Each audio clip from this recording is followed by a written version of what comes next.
Bismillahirrahmanirrahim. Alhamdulillahilladzi ja'alana min atba'il millatil hanifiyyah wa khassa ahla baitihi bi syarafil intisab ila adh-dhatil muhammadiyyah wa sayyidil bariyyah wa lubbil lubab min sadatil qabailil mudariyyah wa khatamir risalatis samawiyyah. Salawatullahi wa salamuhu alaihi wa ala alihi wa ashabihi as-salikina tariqatahum as-sawiyah wa ba'd.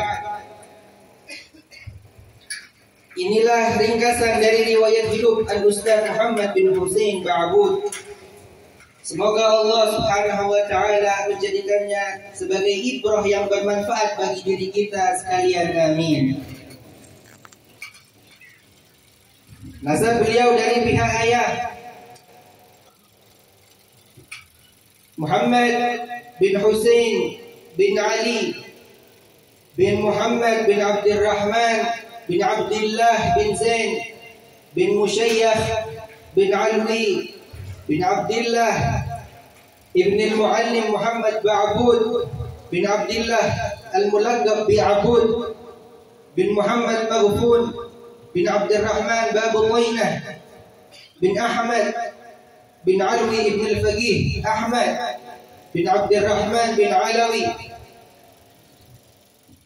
al-ma'ruf bi'Amm al-Faqih ibn Syekh Muhammad Sahib Mirbal ibn Syekh Ali Khali Al-Ghazam ibn Syekh Alawi ibn Syekh Muhammad ibn Alawi ibn Syekh Ubaidillah ibn al-Muhajir ila Allah Ahmad bin Isa bin Muhammad al-Najib bin Ali al-Uraidi bin al-Imam Ja'far al-Sadiq bin Muhammad al-Baqir bin al-Imam Ali Zain al-Abidin bin al-Husain sibti Rasulillah wa raihanatihi bin Ali bin Abi Talib wa bin Fatimah az-Zahra binti Rasulillah Sayyidina Muhammad sallallahu alaihi wa alihi wasallam. Adapun nasab beliau dari pihak ibu Muhammad bin Ni'mah binti Hashim bin Abdullah bin Aqil bin Umar bin Aqil bin Syekh bin Abdurrahman bin Aqil bin Ahmad bin Yahya bin Hasan bin Ali bin Alawi bin Muhammad Maulad Dawilah bin Ali bin Alawi bin Muhammad al-Faqih al-Muqaddam bin Ali bin Muhammad Sahib Mirbal sampai pada akhir nasab yang tersebut di atas. Sedikit tentang ayah beliau, yaitu Al-Habib Husain. Al-Habib Husain dilahirkan di Bor Hadramaut pada tahun 1288 Hijriah dari seorang ayah Al-Habib Ali, seorang yang alim dan waliullah, termasuk salah seorang murid dari Al-Habib Abdullah bin Husain bin Tahir dan Al-Habib Abdullah bin Husain bin Faqih. Sedangkan ibunya adalah Asy-Syarifah Muznah binti Sayyid Muhammad bin Abdullah bin Ja'far Al-Aidrus yang berasal dari daerah Tarbih Hadramaut. Ketika usia Al-Habib Husain 3 tahun, wafatlah ayah beliau, yaitu pada tahun 1291 Hijriah di Ardul Khaileh Bor. Maka ibundanya lah yang memelihara beliau. Dan pada tahun 1322 Hijriah ibunda beliau wafat di kota Semun, yang ketika itu Al-Habib Husain sudah berada di Jawa. Al-Habib Husain tumbuh di Bor dan belajar ilmu pada guru-guru di sana, yang terutama ialah Al-Habib Zain bin Alwi Ba'bud. Lalu pada usia 20 tahun beliau menikah dengan Asy-Syarifah Syiba binti Sayyid Abdullah bin Zain Ba'bud, yang beliau wafat di masa hidup Habib Husain.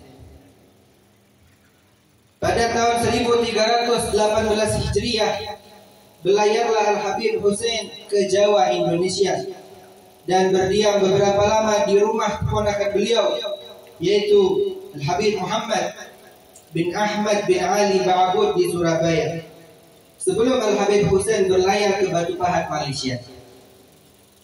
Ketika Al-Habib Hussein tinggal di Batu Pahat, Malaysia, keponakan beliau tersebut wafat.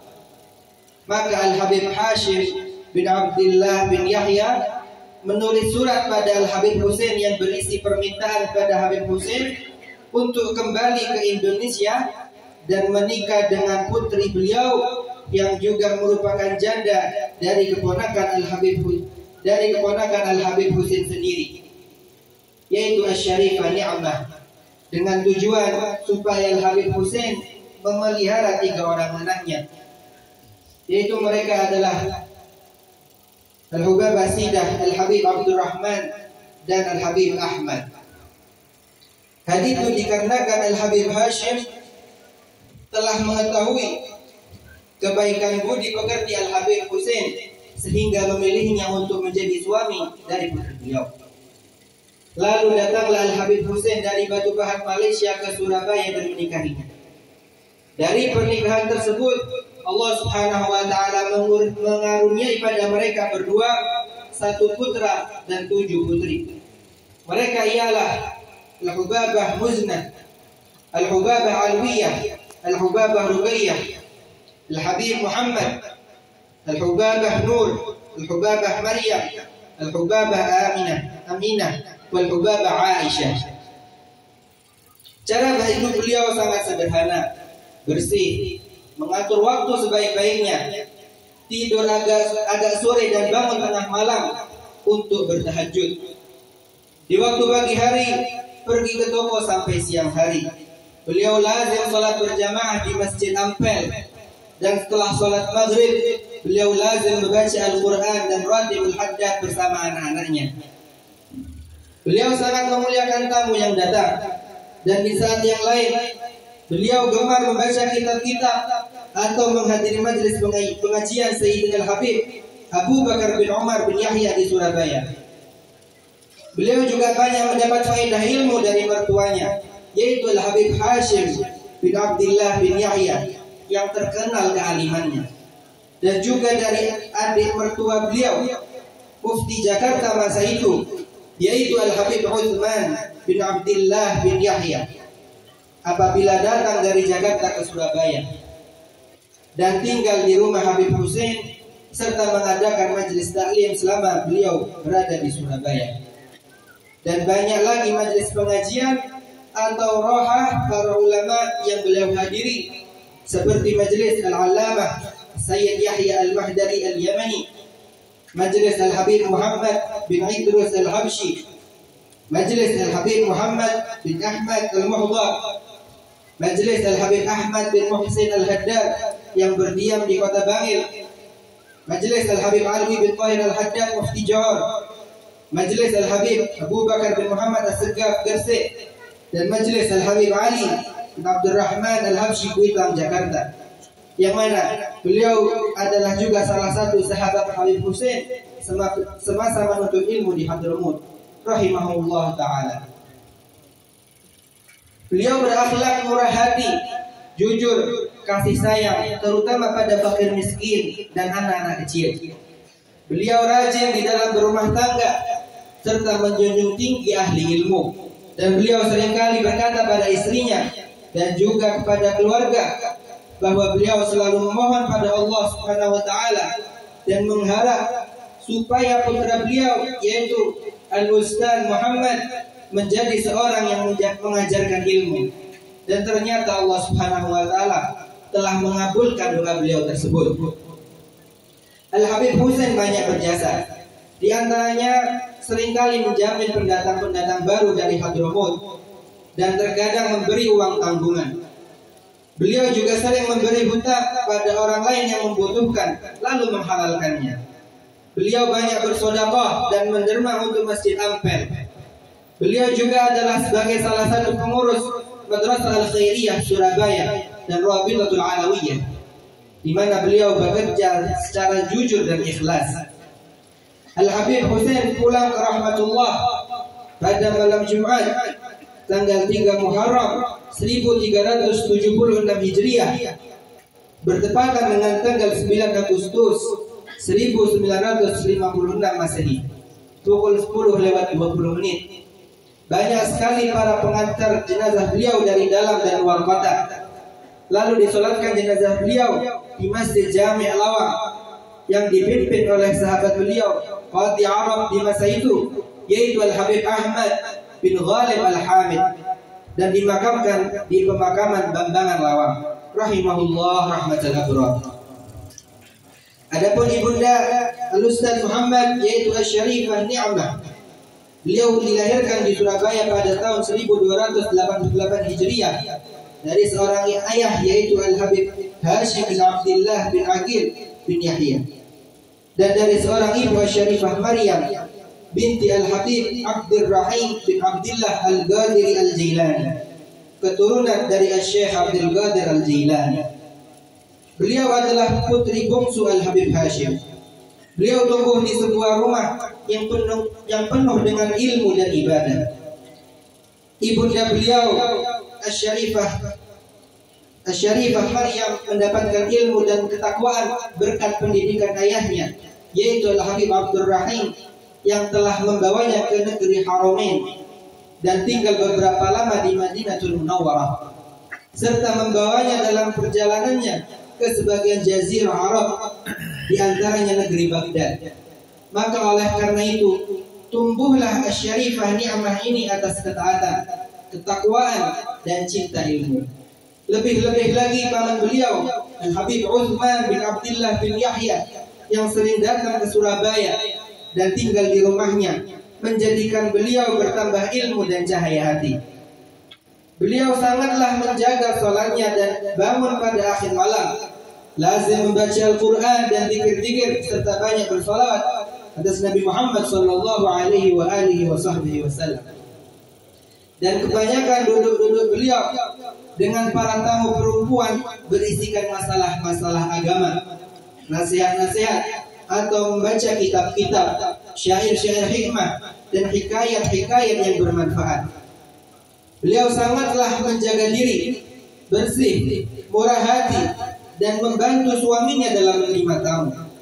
Bahkan setiap hari beliau membuat makanan-makanan untuk persiapan jikalau ada tamu yang datang. Lalu jika tidak ada tamu yang datang, maka beliau mengirimkan makanan-makanan tersebut ke masjid yang dekat dengan rumahnya dengan niat bersedekah dan menghadiahkan pahalanya pada anaknya serta kerabatnya yang telah meninggal dunia, khususnya untuk kedua orang tua beliau. Asy-Syarifah Ni'mah pulang ke rahmatullah pada pagi hari Jumat pukul 6:40 tanggal 5 Jumadil Ula tahun 1358 Hijriah, bertepatan dengan tanggal 23 Juni 1939 Masehi, dan dimakamkan di pemakaman Pegirian Surabaya, tepat di belakang makam ayahanda beliau Al-Habib Hashim bin Abdullah bin Yahya rahimahullah jami'an, amin. Demikianlah sedikit tentang riwayat kedua orang tua Al-Ustaz Muhammad bin Husain Ba'bud. Adapun beliau Al-Ustaz Muhammad bin Husain Ba'bud dilahirkan di daerah Ampel Masjid Surabaya, tepatnya di sebuah rumah keluarga yang dekat dengan Masjid Ampel, sekitar 20 meter. Pada malam Rabu tanggal 9 Dzulhijjah tahun 1327 Hijriah. Menurut cerita ayahanda beliau bahwa ibunda beliau di saat melahirkan beliau mengalami kesukaran ketika melahirkan sehingga membuat beliau pingsan. Maka ayahanda beliau bergegas mendatangi rumah Al-Habib Abu Bakar bin Umar bin Yahya yang akhirnya memberikan air pada ayahanda beliau untuk diminumkan untuk ibunda beliau. Maka setelah diminumkannya air tersebut, dengan kekuasaan Allah Subhanahu wa taala, ibunda beliau melahirkan dengan selamat.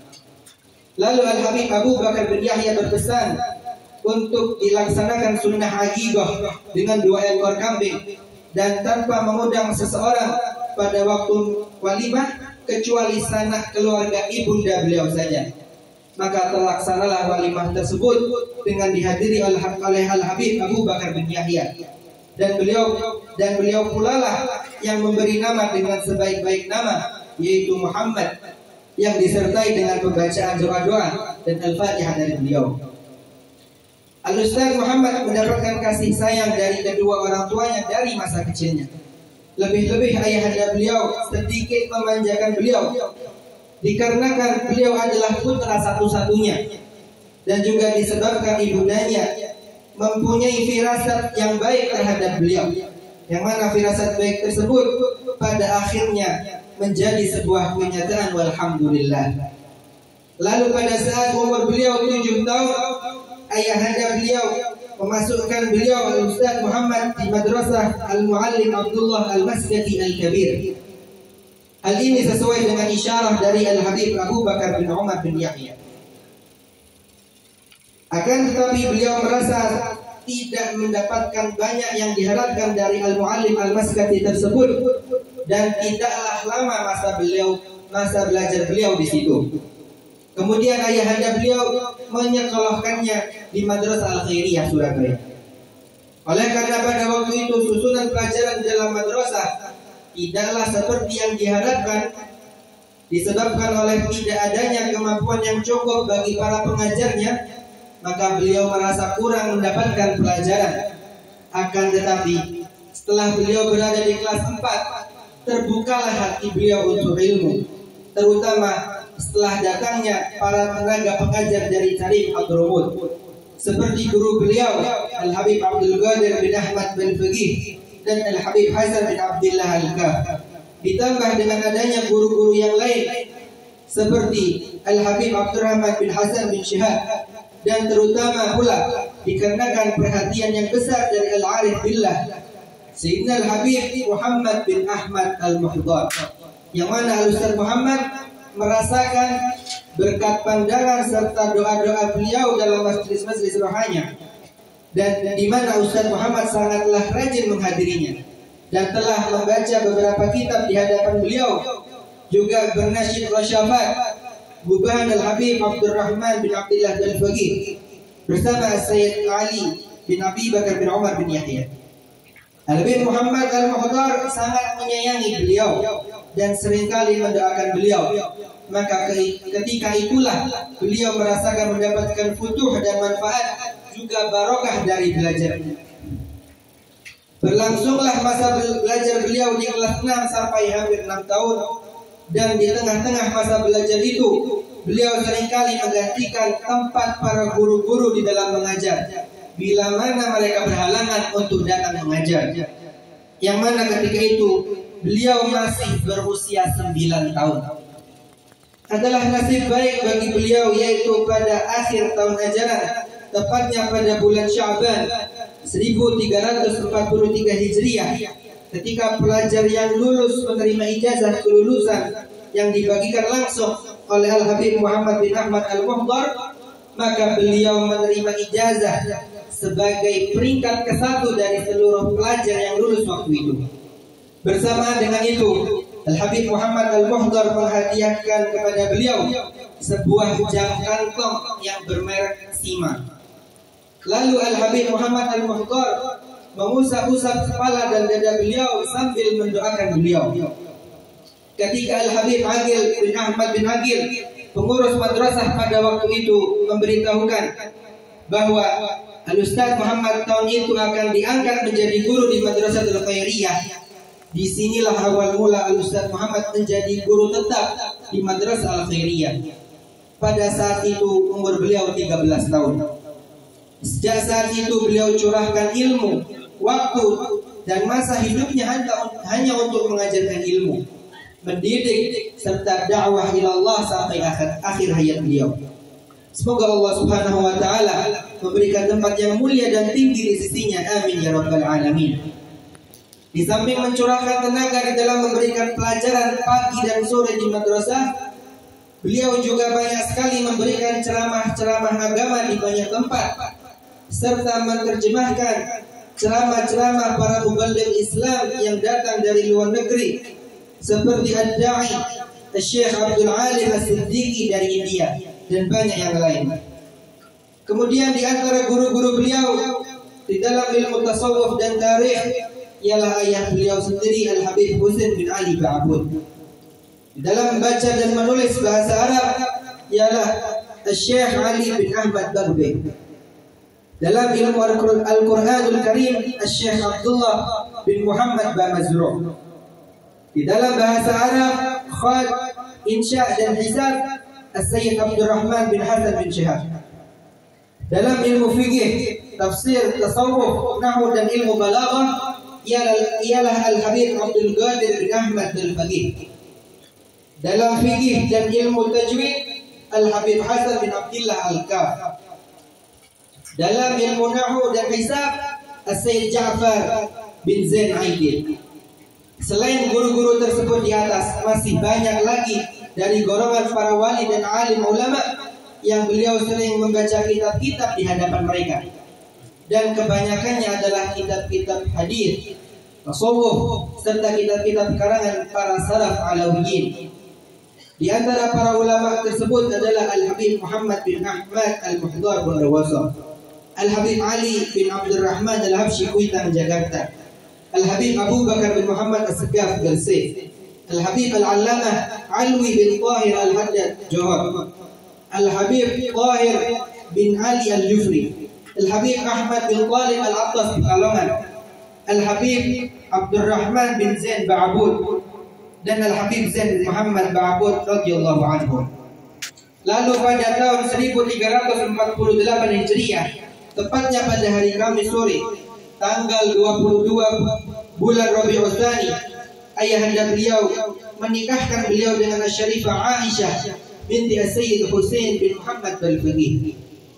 Walimatul aqd berlangsung di rumah ayahanda beliau, dan yang menjadi wali adalah saudara kandung Syarifah Aisyah, yaitu Sayyid Syekh bin Husain Al-Faqih, yang telah mewakilkan pada Qadhi Arab di Surabaya masa itu, yaitu Al-Habib Ahmad bin Hasan bin Smith.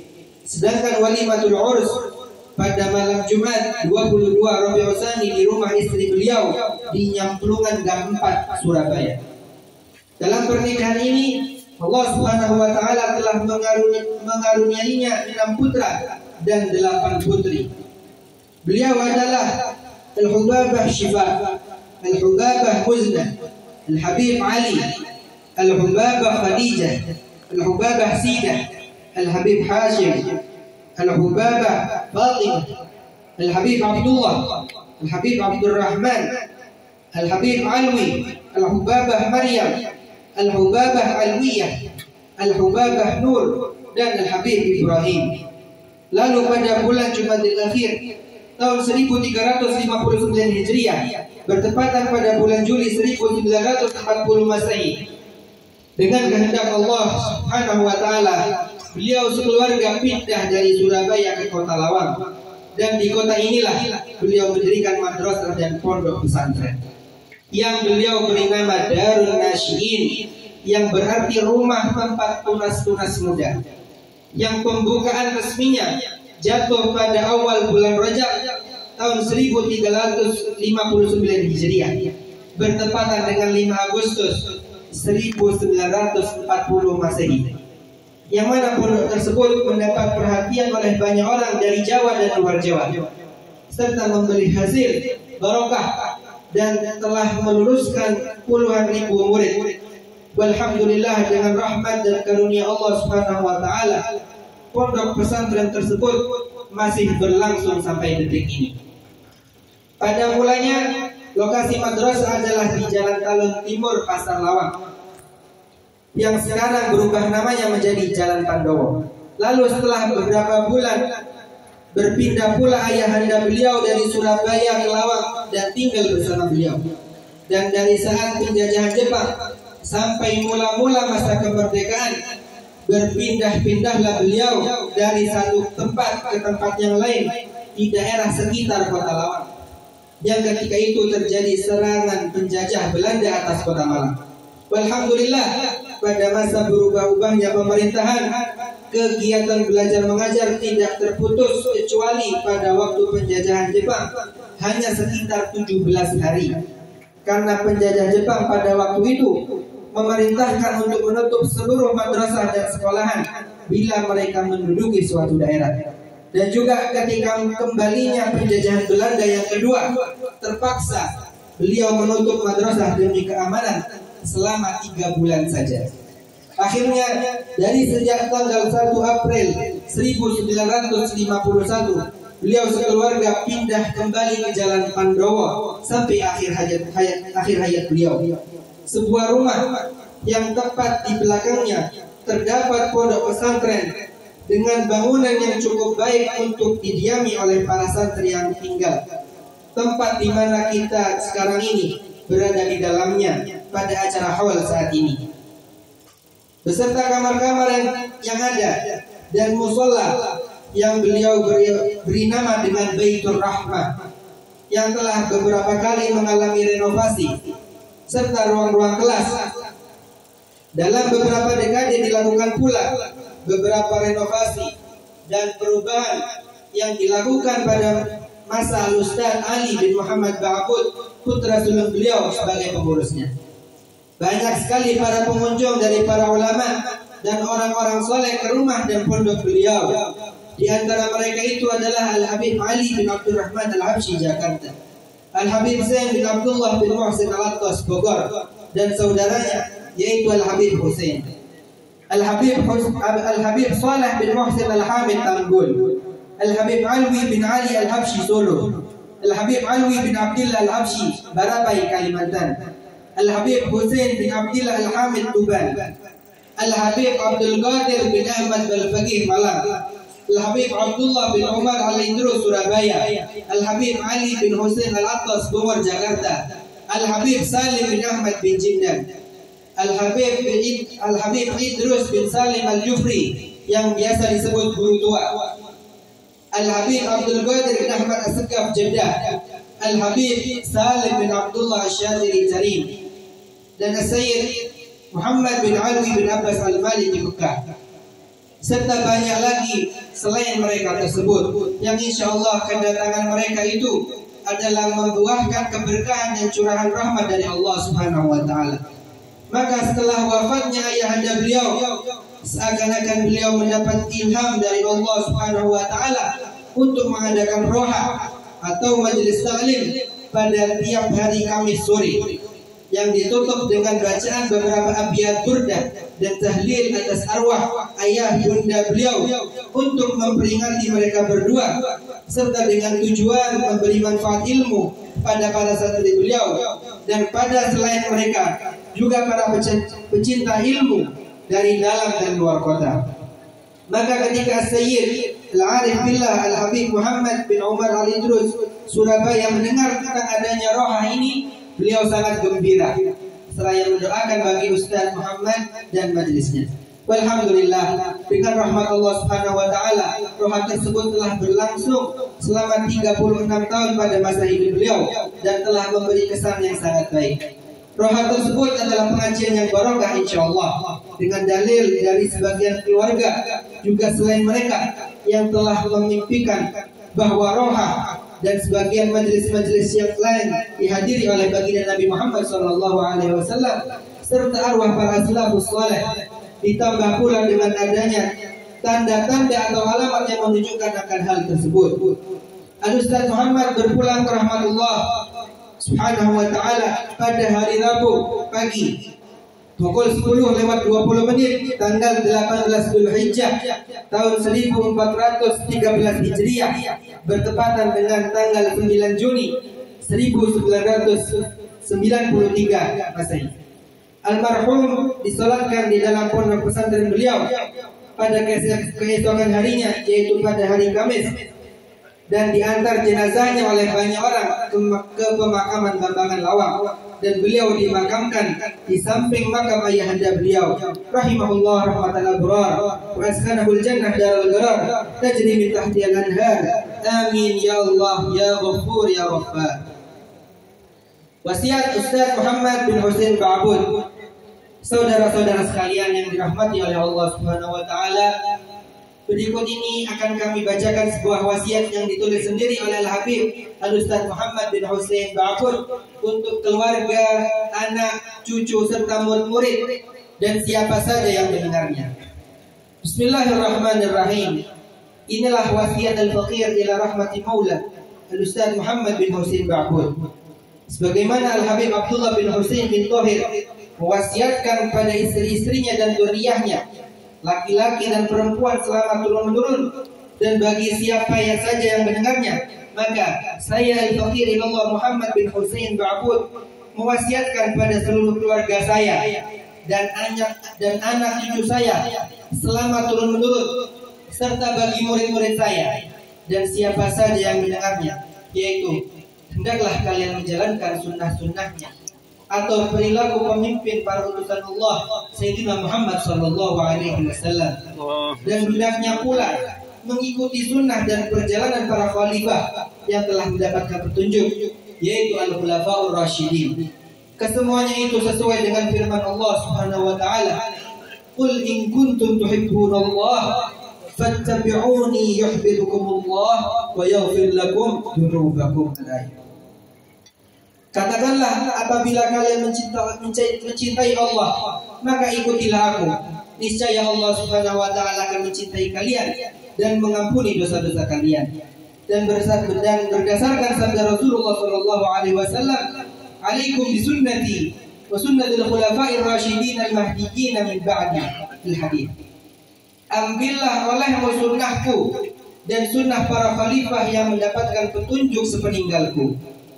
Jika kalian tidak mampu menjalankan semua itu, maka setidak-tidaknya lah janganlah kalian keluar atau menyimpang dari jalan dan petunjuk para salafun saleh, yaitu para leluhur kita yang soleh serta terbukti kewaliannya. Apabila kalian belum juga mendapat taufik hidayah tunjuk itu, maka paling tidak kalian hendaknya meneladani padaku, yaitu meneladani dalam hal ibadahku dan khalwatku. Hendaknya kalian selalu berbuat baik terhadap orang lain, baik